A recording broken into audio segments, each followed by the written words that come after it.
이번 시간에는 바른 세금 정책을 한국의 사례로 살펴보도록 하겠습니다. 한국에서는 세금 비중이 1980년에 16.5%였죠. 사회 전체 소득에서 차지하는 비중을 가리키는 거예요.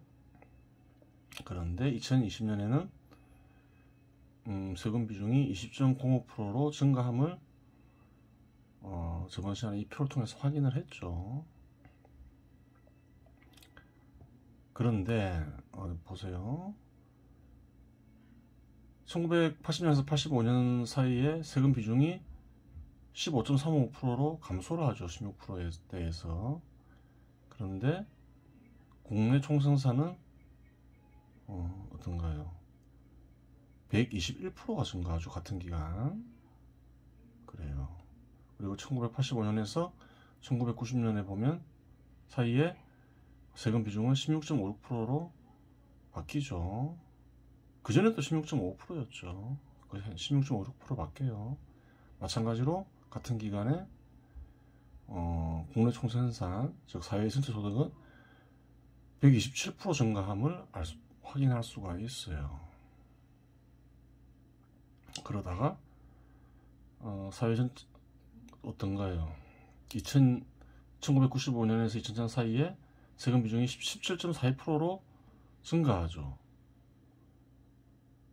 국내 총생산은 같은 기간 어떻게 바뀌나요? 49%로 바뀌죠. 대폭 감소함을 알 수 있어요. 그전에는 증가율이 어땠나요? 117%였죠. 그래요. 그 뒤로 이제 어떤가요? 세금 비중은 17% 이하로 안 떨어지죠. 계속 증가만 하죠. 국내 총생산은 어떤가요? 사회 전체 소득도 보면 계속 5년 단위로 감소하고 있음을 확인할 수가 있는 거죠. 2015년까지 2010년에서 15년 사이에는 25%로 떨어지고 2015년에서 2020년 사이에는 16%로 증가율이 감소함을 알 수 있어요. 그래요.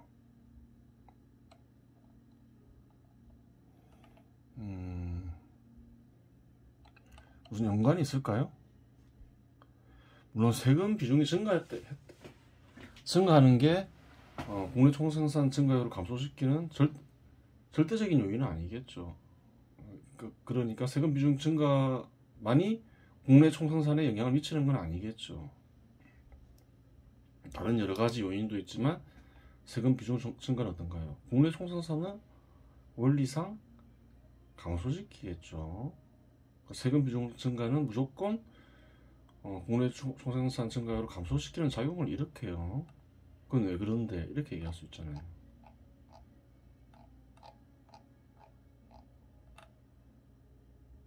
예전에 소득구조를 설명했죠. 기업의 소득구조죠. 비용을 다 제하면 그래요. 이윤이 발생하겠죠. 세금은 이윤의 일부에서 거두죠. 그럼 어떻게 되나요? 이윤이 감소하잖아요. 그래요. 투자 메리트가 적어지는 거죠. 예전에 그 사회도움을 설명했죠. 소득의 뿌리는 뭐라 했나요? 기업이라 했죠. 정부는 기업이나 개인 혹은 개인들로 구성된 가족에게서 세금을 거둘 수가 있죠. 그래요. 개인이나 가족은 사회 구성원들이 대부분은 기업에 참여하면서 소득을 얻죠.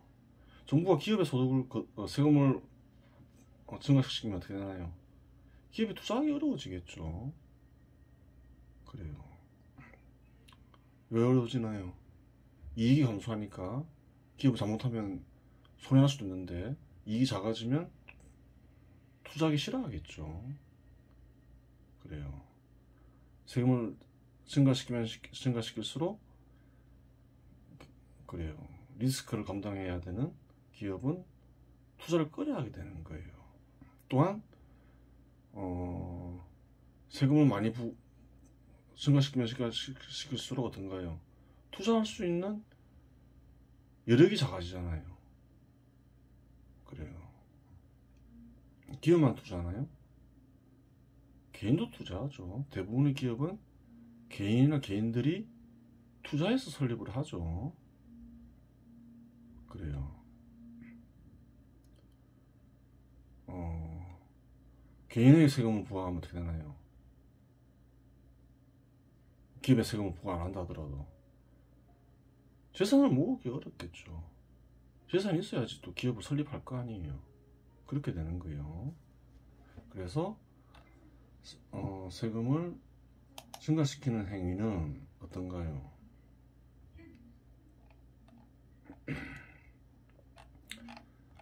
그래요. 투자를 방해하는 행위죠.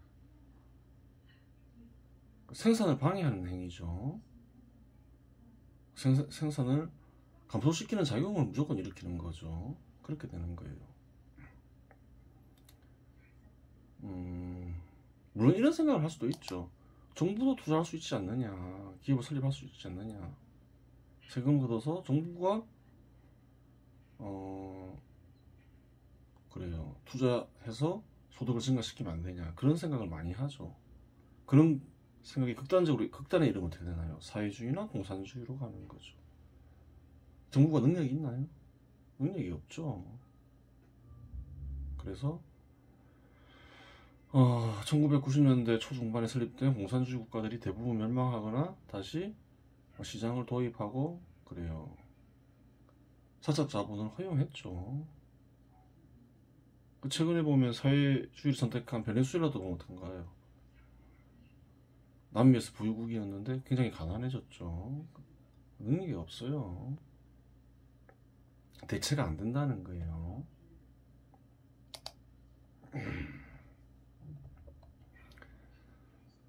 그래요. 그러면 이 세금 비중 증가한 게 얼마나 큰 영향을 미쳤는가, 이 부분은 또 별도의 문제겠죠. 굉장히 전문적인 영역이겠죠.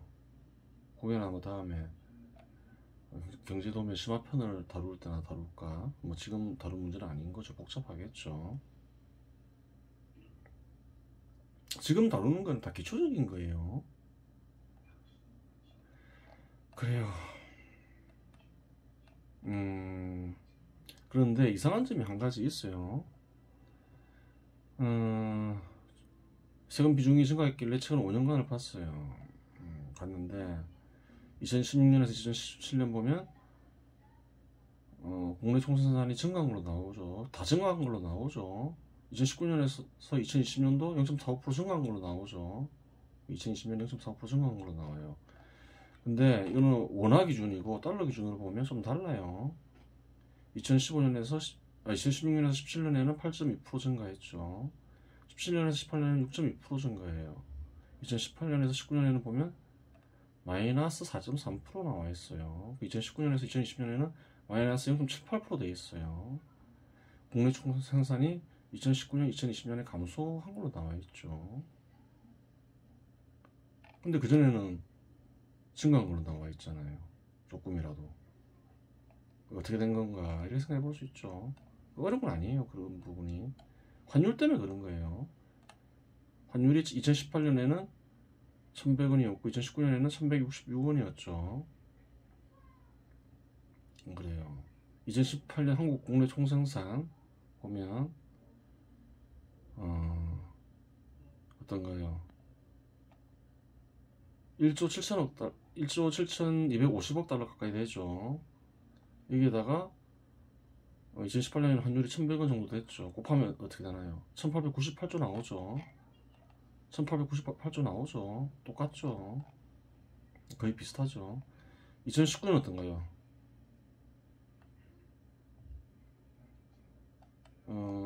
1조 6,510억 달러 정도 나오죠. 여기다가 1166원을 곱하면 되겠죠. 그러면 1925조 가까이 나오죠. 1924조 거의 비슷하죠.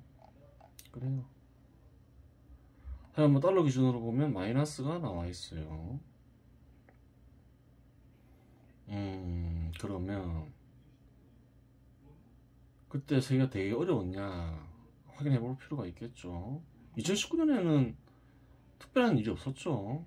코로나 바이러스가 최초로 유행하는데 코로나 바이러스는 언제부터 유행했나요? 처음 발생한 게 2019년 12월 중국 우한시에서 발생했다고 하죠. 2019년에는 한국에서는 2020년 초반부터 유행했던 거죠.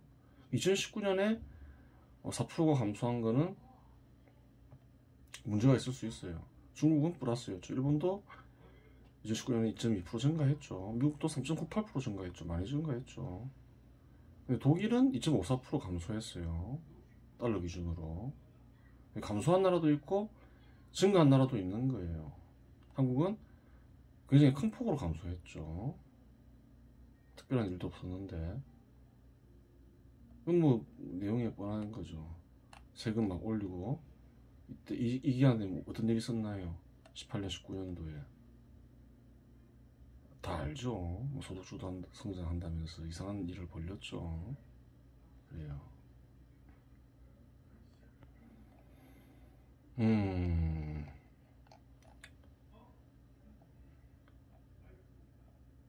그러면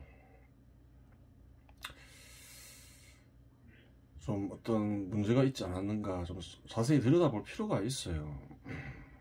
국내 총생산의 내용을 보면 어떤 게 있냐면 피용자 보수와 영업잉여가 있어요. 사람들이 챙겨가는 몫이죠. 물론 영업잉여는 다 사람들이 그래요. 다 챙겨가는 건 아니에요. 기업 소유주의 몫이 될 수도 있고 투자에 사용될 수도 있는 거죠. 그래요. 그런데 또 이 표를 보면 또 문제점을 한 가지 쉽게 찾을 수 있어야 돼요. 어떤 문제가 있나요? 여기 보면 재화와 서비스의 수출이 있는데 2019년에 2016년에 698조 가까이 되죠. 2017년에 751조, 2018년에 791조죠. 2019년에 어떻게 되나요? 702조로 감소를 하고 있죠. 2010년에도 633조로 또 감소하고 있죠. 2020년에는 코로나가 발생했다고 하니까 제껴두더라도 2019년에 그래요. 재화와 서비스의 재화와 서비스 수출이 큰 폭으로 감소하고 있음을 알 수 있어요. 이게 원화 단위라서 그렇지 달러 기준으로 바꾸면 어떻게 될까요? 더 큰 폭으로 감소했겠죠. 원화 가치가 2019년에 많이 감소했으니까. 그래요. 이건 왜 큰 문제가 될 수 있을까요? 한국은 어떤가요? 식량도 부족하고 식량에서 상당 부분을 수입하죠. 그리고 석유는 전액 전량 수입하죠. 뭐 철 같은 것도 마찬가지죠. 석탄도 마찬가지고.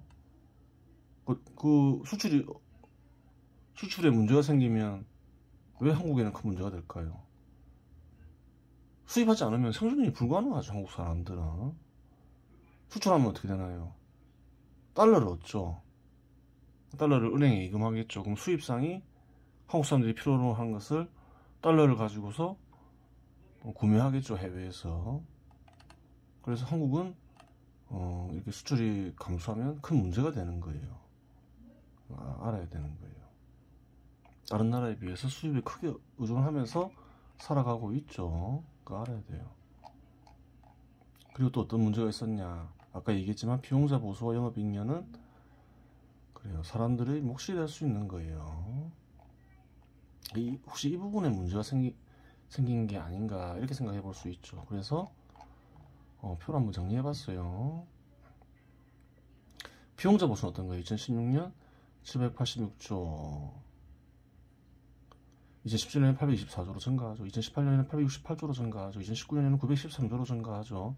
2020년에도 918조로 증가해요. 영업잉여는 어떤가요? 영업잉여는 기업 소유자의 몫이거나 기업 투자에 이용될 수 있다 했죠. 경우에 따라서는 잠시 비축될 수도 있는 거죠. 464조, 2017년에는 494조, 2018년에는 489조, 2018년부터 감소하죠. 19년도 아니고 2019년에는 444조, 2020년에는 425조. 계속 감소했어요. 2018년부터 2020년까지 계속 감소했어요. 2020년에는 그렇다 치더라도 2018년부터 감소했죠. 문제가 되나요? 문제가 안 되나요? 이렇게 생각할 수 있죠. 피용자 보수는 증가했으니까 문제될 게 없다. 그렇게 보면 안 되죠. 그래요. 피용자 보수가 증가하는 거는 경우에 따라서는 좋은 일이지만 경우에 따라 좋은 일일 수 있죠. 어떤 경우에 영업인력과 같이 증가해야 되는 거죠. 그렇잖아요. 증가했는데 예를 들어서 824조에서 868조로 증가했는데 영업인력 역시 494조에서 한 520조로 증가했다. 그러면 괜찮은 거죠. 하다못해 유지라도 됐다. 그러면 괜찮은데 지금 어떤가요? 감소하고 있는 거죠. 감소한다는 건 무슨 말인가요? 기업 투자가 어려워진다는 얘기인 거죠. 그래요. 기업이 뭐라 했죠? 기업 소유자도 기업을 통해서 소득을 얻고 근로자도 마찬가지죠. 그 좋은 일이 아닌 거예요. 하여간 영업익료는 투자에 이용되지만 그런 부분을 일일이 여기서 알기는 어려우니까 합쳐서 사회 구성원들이 몫으로 볼 수 있겠죠. 그 다음에 또 다른 분석이 가능해요. 사업체 수와 종사자 수를 조사해 봤어요. 결합하면 어떻게 될까요? 이제 이런 게 나오는 거예요. 몫을 다 합쳐서 구하면 이렇게 나와요. 2016년에는 1319조, 2019년에는 1343조, 이게 증가한 걸로 나오죠. 종사자 수는 어떤가요? 마찬가지로 증가했어요. 2016년에는 2125만 9천명 정도 되죠. 2019년에는 2272만 3천명 정도 되죠. 이렇게 생각할 수 있잖아요. 어쨌든 간에 뭐 그래요. 종사자 수 늘었으니까 그래도 나쁜 건 아니지 않느냐. 그렇게 보면 안 된다는 거예요. 이 합에서 종사자 수를 나누면 어떻게 될까요? 1인당 몫이 나오겠죠. 2016년에는 6,204만 6천원, 2017년에는 6,275만 9천원 조금 증가했죠. 2018년에 어떻게 되나요? 6,109만원. 2017년에서 18년에 굉장히 큰 폭으로 감소하죠. 2019년에는 6,109만원에서 5,914만원으로 감소하죠. 그래요. 이 말은 무슨 말인가요? 질이 떨어지고 있다. 이렇게 보면 되는 거예요. 심각한 문제인 거죠. 기업의 질이 떨어지고 있다. 혹은 직장의 질이 떨어지고 있다. 평균적으로. 그렇게 볼 수 있는 거죠. 문제가 되나요? 문제가 안 되나요? 삶의 질이 떨어지는데 그게 왜 문제가 안 되나요? 큰 문제지. 자꾸 떨어지면 어떻게 될까요? 사회가 붕괴되기 시작하겠죠. 지금 전조가 보이는 거죠. 정확하게 계산이 되죠. 다 드러나 있는 거예요. 뭐 속이고 그런 거 아니에요. 그래요.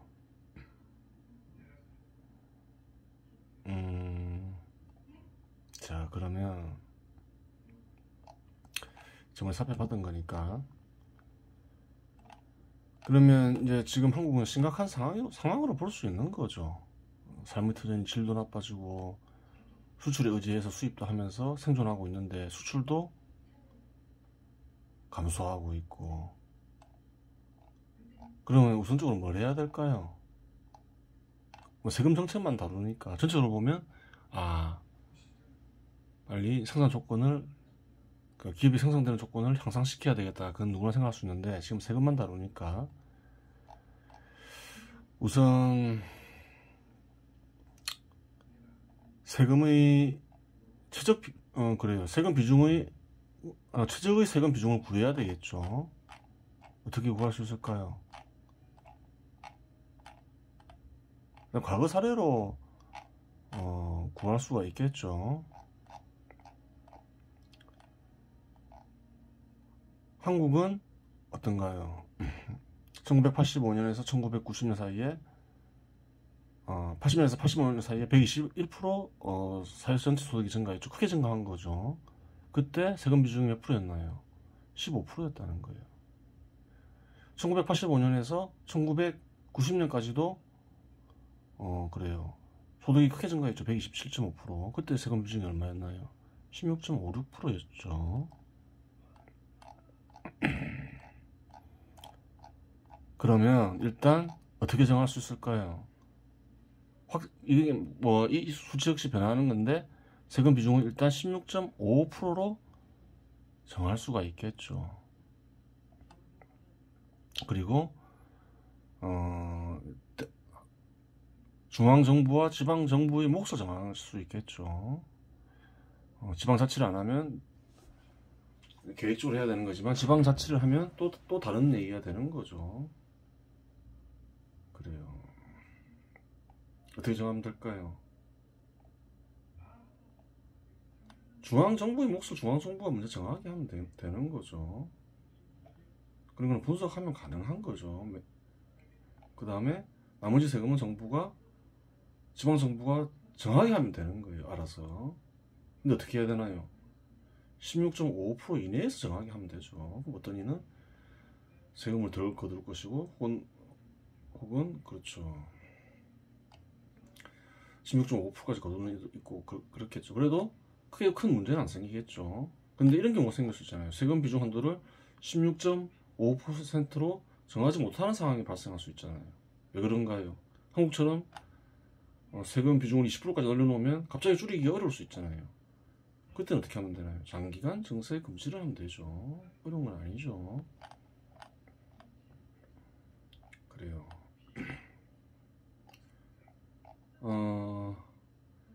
여러 가지 세금들이 많죠. 여러 가지 세금들이 많은데 이제 뭘 했나요? 소득세하고 법인세하고 관세만 있으면 된다 했죠. 그러면 분할하기가 쉽겠죠. 모든 이 세 세금만 가지고 분할하면 되잖아요. 그렇죠. 일단 중앙정부 몫을 정하고 나머지는 지방정부가 정하게 하면 되는 거죠. 근데 다 없애기 어려우면 어떻게 하면 될까요? 자주구리한 거는 지방정부 몫을 하고 이제 큰 것을 분할하면 되겠죠. 그래요.